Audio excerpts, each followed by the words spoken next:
Our job is to keep imagining hundreds and hundreds and thousands and millions and billions of people doing exactly what we just did. I mean, think what the world would be like if they all had that same friendliness that we just expressed. And so as we understand here, what we're doing here is impacting the world. That we have to hold in our consciousness. I know it's a little off the subject of this morning, but I just want to share with you. I just gave a class, some of you were there, Kabbalah and quantum physics. And according to quantum physics, they say what we've been saying for thousands upon thousands of years, only now they're proving it scientifically.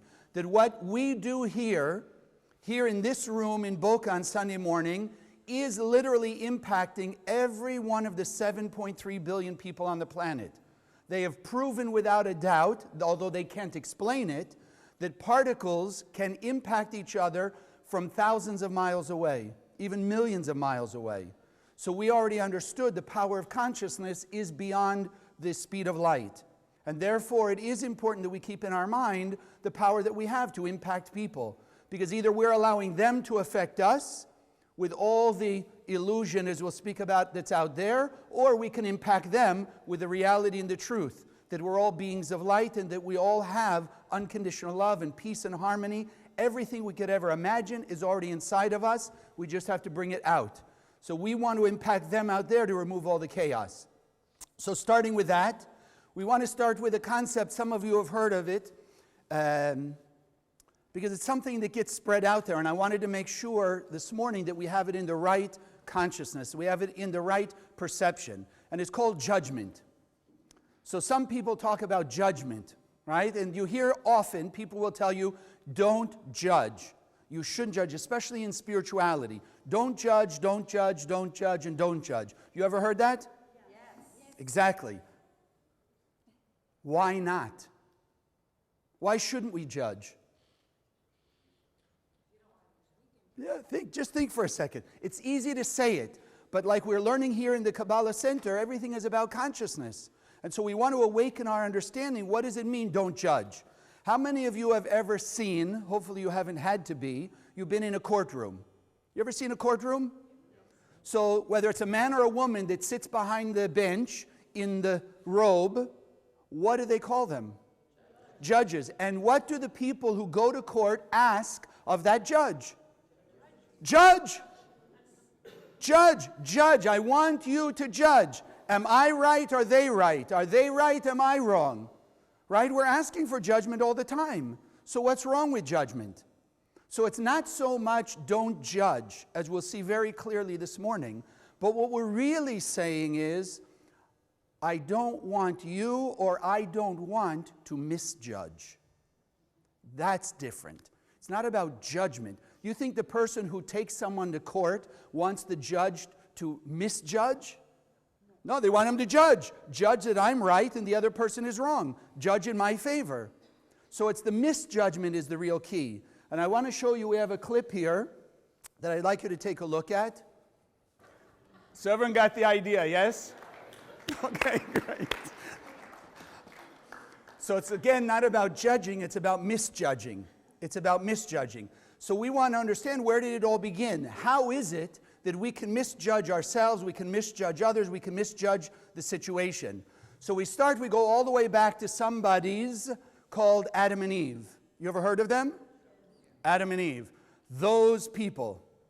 The trouble is, or actually the blessing is, in Kabbalah, we teach that we are Adam and Eve.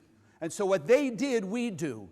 What happened there in the Garden of Eden is happening today. So then, for us to go back to that Garden of Eden, we need to understand it. And that's why I want to bring it up.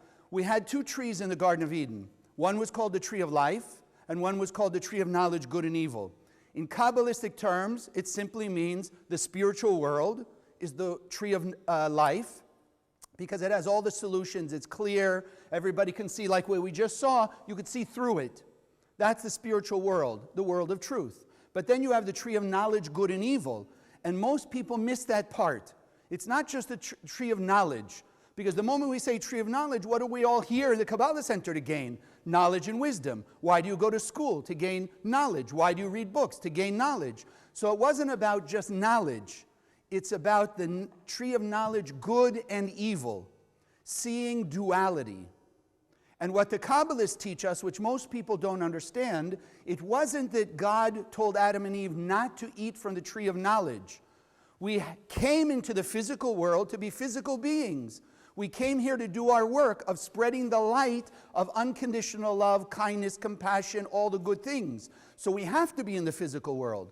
What their sin, what their mistake that you and I are living with today, and it's up to us to correct, is they separated the two trees. Instead of living with both, or if you will, partaking of both, they ate of the tree of knowledge, good and evil, separated from the tree of life. Think about it. What did they give into? If you go back to the code called the Bible, this ego or selfishness that was embodied in something called the snake or the opponent, taunted them by what? Their five senses.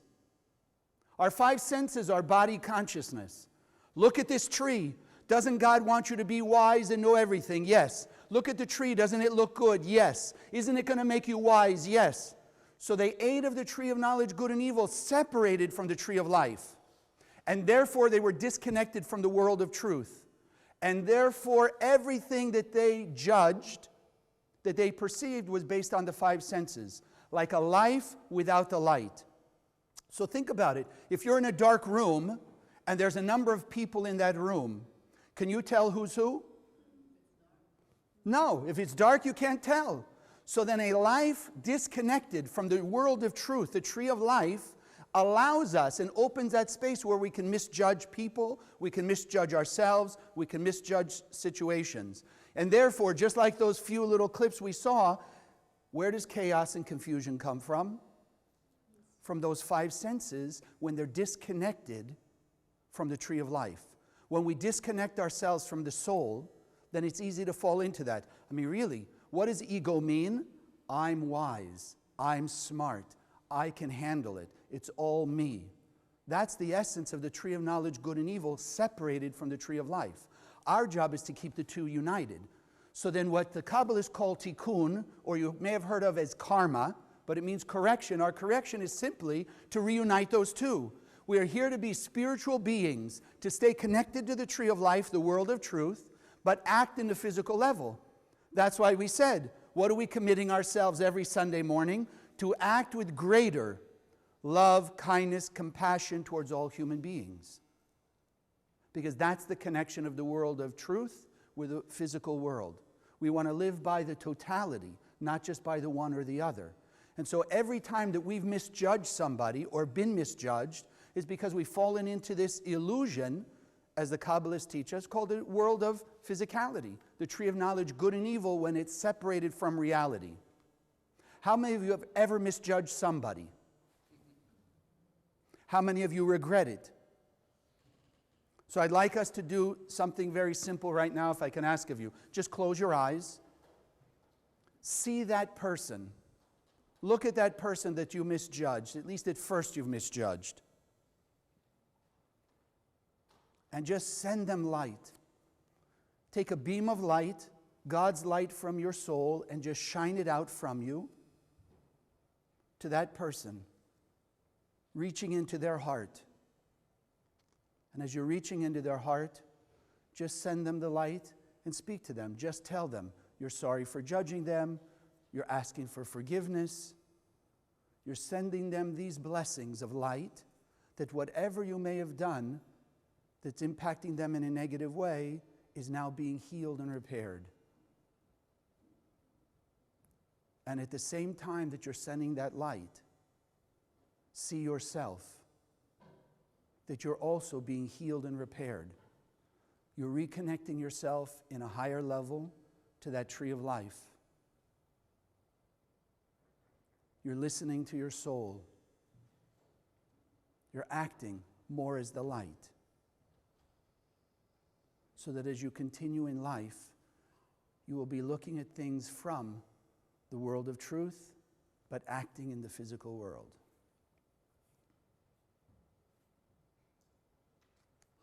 So now if you can open your eyes. So you have no idea how powerful that was. It seemed very simple, but that goes back to our illusion. It seems so simple just to send light. But as I shared with you, quantum physics today is catching up with Kabbalah, and they're telling us that we had a real impact on people. What we just did, because we are, as they call it, quantum entanglement, we are connected to that person's soul. So we just reawakened some new aspect of the light in them.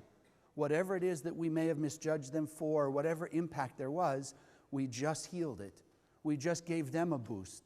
As perhaps maybe some of you this morning, you woke up that way. You woke up with a little boost, a little extra dance in your step, if you will. Something, a little better perspective than you thought when you went to sleep, because somebody was doing something similar for you. Somebody was out there praying, whether for you specifically or the world in general. That's the power that we have. It's our job today to make those judgments rising above our five senses, getting out of the tree of knowledge by itself and connecting ourselves to the tree of life. Just as you read everywhere in any Bible, any holy book, what do we see over and over and over again? And God spoke to, and God spoke to, whoever it is you want to pick. Well, isn't God speaking to all of us also? Every minute of every day. So the issue is not, is God speaking, or where did God go, or what's happening with God? The issue is, are we listening? And then are we following? That's the key. Adam and Eve heard the voice of God, but they didn't follow it. We're all hearing the voice of God. The question is, are we following it? So today is the day to start following it more, because it's good for us and it's good for everyone else. The other aspect to judgment, if you think about it, how many of you, when you woke up this morning, got yourself dressed? Great. What about the rest of you? So you went to get dressed, did you not? So you look in your closet. Was there only one set of clothes? Is this all you had in your closet? No. So then what did you do to get dressed? You made a judgment. You judged that you feel better in this than that. That this suits you more than that. You made a judgment. Nothing wrong with that judgment. That's the point of this morning. You cannot live without judgment. The issue is, where are we judging from? Upon what basis?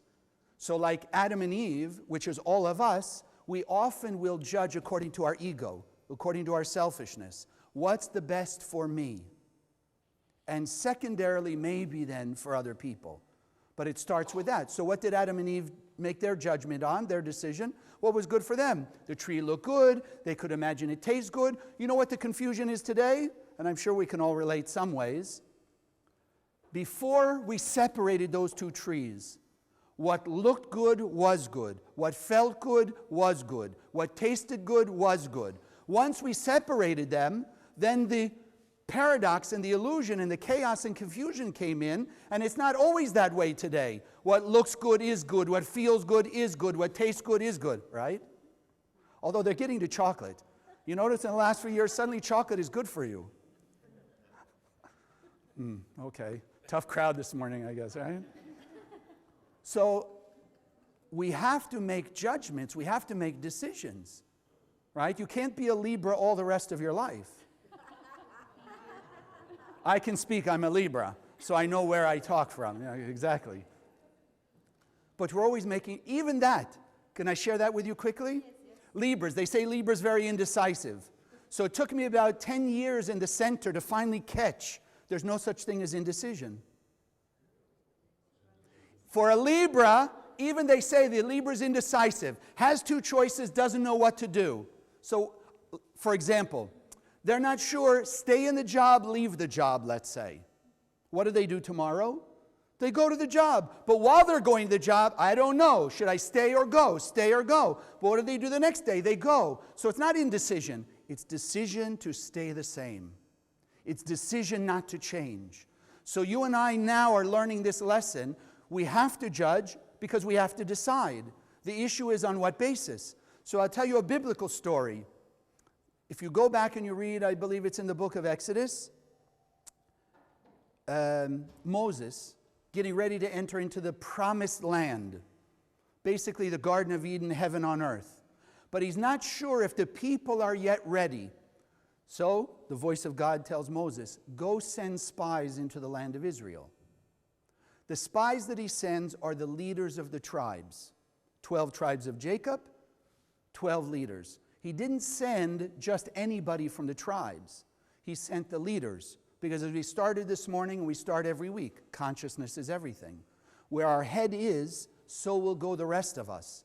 So Moses understood, if you send the heads of the tribes, then they represent all the millions of people that were there in the desert. So wherever those heads go, then you know that's the thought of the people. So 12 spies went in, they toured the land of Israel, they looked to see what they could find, and they came back. Now they have to report to Moses and the millions of Israelites. 2 of them said, we have to go in. God said this is the promised land. God said he will be with us, that no matter what the obstacles are, God will help us be victorious. The other 10 came and said, They're giants in the land. And in their eyes, we were just like grasshoppers. So the Zohar brings up 2 different ideas. One is, how would they know that in the eyes of the other, they were grasshoppers? Do you know what everybody else is thinking about you?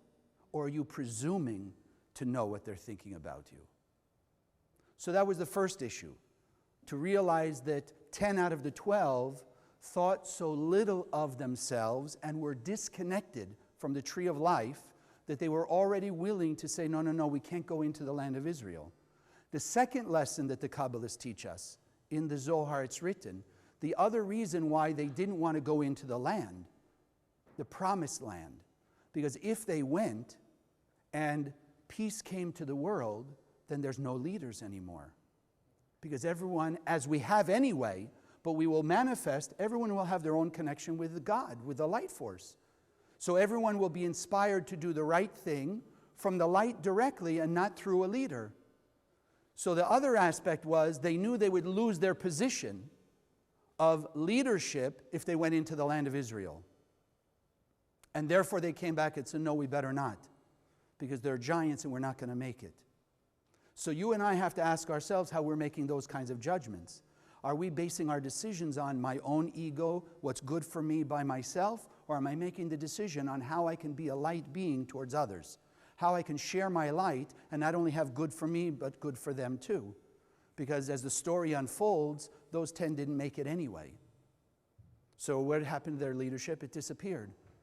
That's what happens. How many examples do you have in your life of people who've acted selfishly? And at first it looks like they may gain. But if you were around to watch long term, you saw in the end, they didn't make it. What they thought they were going to gain, they lost anyway. And probably more so, in one way or another. So it's never to our advantage to make our judgment or our decisions based on selfishness. The opposite.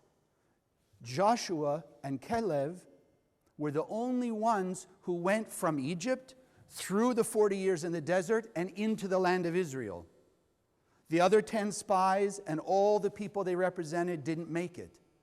They didn't go from Egypt, slavery and bondage, through the trials and tribulations of the desert to try themselves, to prove themselves, to enter into the promised land.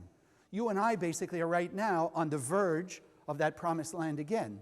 We are in a time where the world may look like chaos, but Kabbalistically it's a sign that we're just that close, inches away, if you will, from peace and harmony on earth.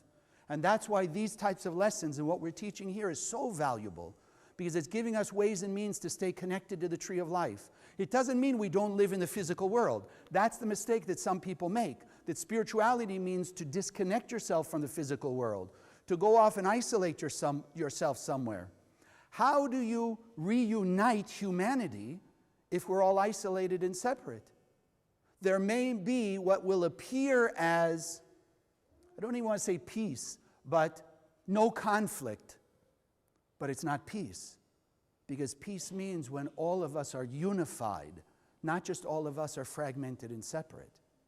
That's the difference. That's the difference. So today it's about living in the physical world, but living from the tree of life. And the beauty is, where did the tree of life go? When you and I, as Adam and Eve, separated the two and decided to live in the tree of knowledge, where did the tree of life go? Still there. It never went anywhere. You know, there's a saying that I heard many, many years ago, even before I came to the Kabbalah Center. If a person feels God is far away, who moved? You or God? That's the idea. That's the idea. So it's up to us to move back. It's up to us to reunite ourselves with that tree of life, to put the two together. Yes, we're here living in a physical world, but we've got to live from the spirituality. When we came to, anyone here facing a difficult situation? The rest of you, everything's A-okay? Anyone facing a difficult situation? Okay. Maybe I should ask the other way. Anyone here not facing any difficulties? Yeah, we're looking around. Okay, I want to know. So imagine this. Imagine here we're standing, because again, everything we read in the Bible is actually, at least Kabbalistically, it's about you and me. It's not about people who lived thousands of years ago. It's about you and I. We go through the same thing every day. But if we only see the Bible on its literal level, then we'll never gain the lesson. It's our job to gain the lesson. So here we go. We left one form of bondage called Egypt. Egypt was our ego. That's what the Kabbalists say it represents. So don't judge Egyptians. It's the idea of Egypt spiritually. Represents our slavery to our ego. Not bondage like we think, terrible torment. Actually the opposite.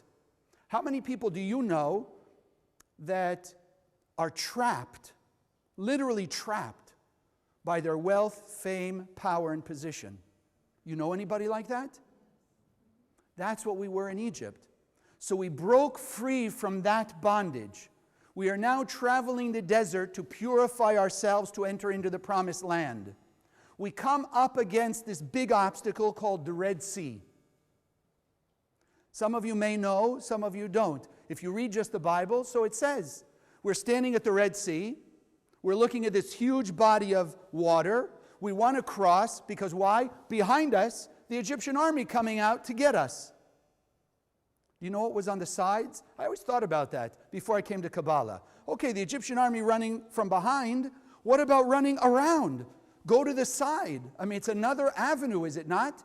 So sometimes when we find ourselves in a conflict, we're looking for an answer. But the answer, instead of going straight and moving forward, it's go sideways. Which means, what did we change? Nothing. How many people run away from a job just to find another similar job? I think I've shared with you before, I have a relative that for almost 16, 17 years changed jobs every year. Why? Because every job that he was in, the boss and the co-workers, after a few months, were idiots. He quit the job sideways. Instead of going through the Red Sea, as we're going to talk about, he went sideways, went to another job, escape. Few months after that, guess what? He'd start complaining again. The boss and the co-workers, idiots. And he would leave that job. And he'd find another job. And again, in a few months, the boss and the co-workers, idiots. It went on and on and on. Until when? He didn't ever go through the Red Sea. He just finally stuck in one job for a little over 20 years because he started to realize if he doesn't stay in one job, how's he going to have retirement and pension? So he stayed in one job for 20 years, miserable, because guess what? The boss and the co-workers were still idiots, but he had to suffer with it for 20-something years so he could retire and have a pension. He's retired now a few years, and guess what? It may not be the co-workers and it may not be the boss, but everybody around him, idiots. It's the same thing. It's the same thing. If we don't change, if we don't break through that obstacle, the Red Sea, whatever our Red Sea is, then we're not going to connect to the tree of life. What was on the side were, they say, wild animals. So then in essence, what happened? It came to the point where we had no choice but to go forward. We had no choice, but the Red Sea was in front of us. And so what do the Kabbalists say? In case you can't relate, hold that thought for a minute. Let me give you another example. You ever heard the term judgment weighing over your head? Right? Somebody has judgment on their head. Even go back to our court case. So somebody loses a court case and they're fined now, whatever, $10,000. So we say the judgment hangs over their head until when?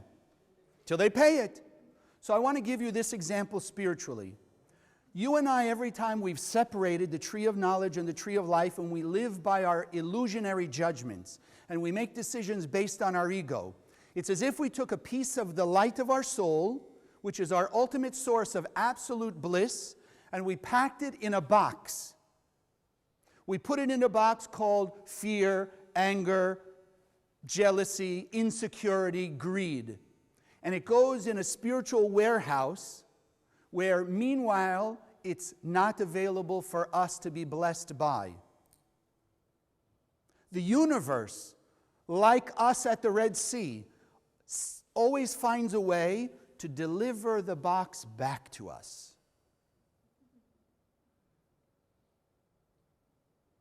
So if a person took the light, let's say of love, and they had acted, instead of loving, they acted with resentment or animosity or hatred, they took the light of love, finding loving relationship, put it in a box. The box looked like hatred, resentment, anger, or resentment, and it got put in a warehouse. The universe, knowing that we're all asking for more blessing, delivered our box. What does the box look like? Resentment, hatred, animosity. So we find ourselves like the Israelites standing at the Red Sea with the Egyptians, jealousy, the wild animals, our animosity, resentment, etc. And the only thing we have in front of us is the Red Sea. And we know we've got to move forward. So the Kabbalists teach us, and this is why we use it every week, that the splitting of the Red Sea was accomplished with those 72 names of God. That Moses knew exactly how to use those 72 names and the power that radiates from them, literally to split water. Now, I know some of you right now are saying, Chaim, that's got to be one of those Bible stories, right? Yes, it may have a meaning for us, but he couldn't have really split water. Because I've been swimming. And when you swim and you do like this, what happens to the water? It just swirls around. If you did like this and the water split, what would happen? We'd fall, right? So the water doesn't split. So how could he have used this, the power of the light of God, to split water? So can I give you a simple physical understanding? It's just for the understanding. Don't try and now be too logical in the tree of knowledge to figure out this is really what he did. But we split water all the time. You split water all the time, you just don't realize it. No one has a guess? You ever seen an ice cube? Yes or no? Yes. What's an ice cube made of? Water. Do you ever break an ice cube? Yes. Did it immediately flow back together? So what did you just do? You split water. 1 second. You split water. First, I want you just to understand that we are doing it today. Now all we have to do is let go of our disbelief, right? We're now making judgment on my 5 senses. Yes, okay, that's nice. It's frozen water. But what about the swimming pool? Can you split the swimming pool? Why do you think you can't? Because people go in together at once and they let go of their fears, the water would open because they would be making their own. Okay, that's a nice way, right? Everybody, we had all 10 million people or whatever, we had 50 million. We're all doing like this so fast together that we split it and we ran. Okay, you understand? Now you see why we're caught in the tree of knowledge, good and evil. We can't believe. Study quantum physics. It was one of the most amazing classes I ever gave was this Kabbalah and quantum physics, because I showed how all the physicists are saying, you know what, we don't understand. We can't explain it, but this is what we see. Time travel, being in 2 places at once, having this quantum entanglement where we can affect every person on the earth thousands or hundreds of thousands of miles away. They can't explain it, but they know it's a fact. So they're getting to the point where what they used to think was fact, was the way the universe worked, is no longer the way it works. So you and I have to start at least opening our mind. We can split the water. We see it in that simple way. You put the water in a freezer, it freezes, then you split it. So we have a way to relate. That's not what Moses did, but at least we can relate and open our mind from the tree of knowledge and disbelief to the tree of life and the power to do it. Because how many of you right now are feeling that that challenge you have is like that Red Sea? Impossible. The army behind me, the wild animals on the side, I have no option. So what did they do? And this is one of the more powerful examples that my teacher Rav Berg always talked about. Read the Bible. It says, and they prayed to God. And you know what God told them? God said to Moses, tell the Israelites, Vaisau, move forward. Or the Rav would say, jump in the lake. Because what's ahead of them is the Red Sea. He said, just go. The only thing holding you back is disbelief.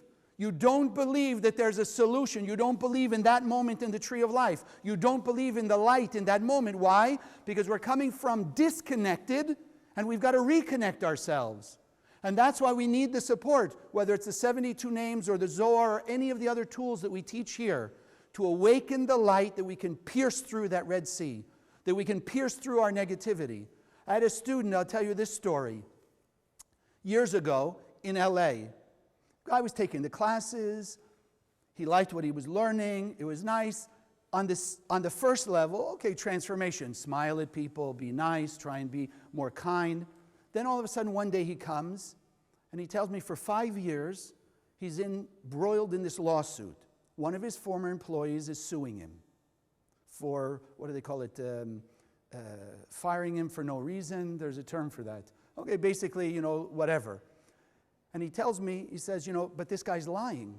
And he's got, and I looked at him, he says, and they're going to court tomorrow.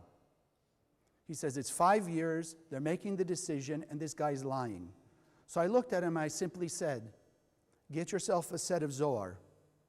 23 books, written in Aramaic and English. You get those books, and you scan them, and the energy of that, the decision will come from the light. But I told him, you can tell me that the guy's lying, but whatever the truth is, that's what the Zohar, the light of God, is going to make happen. So you could see first in his mind, as I'm sure for some of you, books? Books? What do I need books for? It's not about books. It's like, you look at the 72 names, what do I need? Symbols on a page? But we've learned, those of you who've been with us for a while, every one of those shapes emanate the light of God. Why can't we believe that? How many of you have ever heard of uranium? Uranium, right? Let's make it easier. You ever been to the dentist? You ever had the dental assistant stick a machine like a few feet away from you, make you open your mouth, put something inside your mouth, and then you hear zzz, and the next thing you see, they got a picture of your teeth. You have ever seen that? X-ray. Well, you look at this thing, it's just a piece of equipment. It's got some black cone on it, and the next thing you know, there's a picture of your teeth. How do you explain that? Because that thing radiates what they call X-rays. You don't see them, you don't even feel them, but they have an impact. If I brought to you, not that I would ever do it, I wouldn't want to, but you have a little pile of dirt here, and I say, look, this dirt is very dangerous. And you look at me, it's dirt. Tree of knowledge, dirt. I say, but it's uranium. You guys be running out of here like nobody's business, right? But it's just a pile of dirt. Those books called the Zohar are not just books. They radiate the infinite light of God. So this man broke through his Red Sea. He got himself a set of Zohar. He took it to court the next day. And he says, I was shocked. He says, it was like truth serum. The guy got up and he basically stood right in front of the judge. And after 5 years of lying, he told the judge that he had been lying. Dismissed the case. But this man, the student, had to be willing to pierce through his illusion. He had to be willing to connect to the tree of life, which is always going to be something beyond our five senses. That's what spiritual growth is about. It's about not seeing, but trusting in the light. It's about not being clear, like us with the ice. Okay, ice, now we get it. But this week is the week to break through your Red Sea, whatever your challenge is, by using proper judgment. And if I can ask you to please stand up, I would like you to say to the people around you, I judge you to be a loving being of light. 1 second. I just want you to remember, I judge you to be a loving being of light, meaning we are deciding that you are. And you say, thank you, I am a loving being of light. Okay? We are injecting it, we are deciding, we are determining right now that that's what we will be. Please. How good did it feel? I mean, most of us, we have people judging us in the other way. It's time that we start judging and deciding not only that everybody else is, but we are also. And some of you, I know, probably had difficulty accepting it.